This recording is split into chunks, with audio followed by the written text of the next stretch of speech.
Hey guys, in this video I'm going to show you how you can enable Grammarly in Overleaf.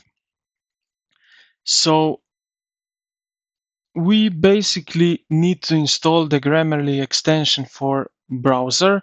So I'm using Chrome, so I will show you in Chrome. So Overleaf doesn't have own Grammarly, so we need to the external one.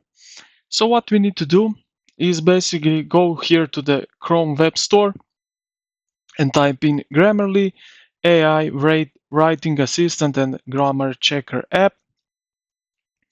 Add to the Chrome, sign in, and then simply just refresh here your page in Overleaf.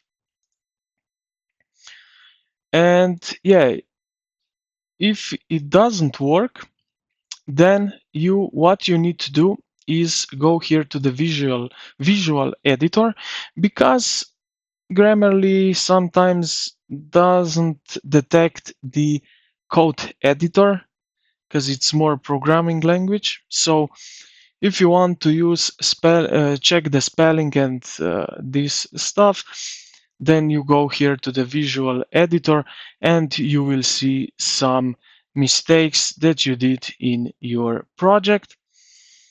And yeah, this is basically it, how you can use Grammarly in Overleaf. I hope this video helped you out. If you did, consider to like the video and subscribe to the channel. Thank you for watching, and I will see you in the next.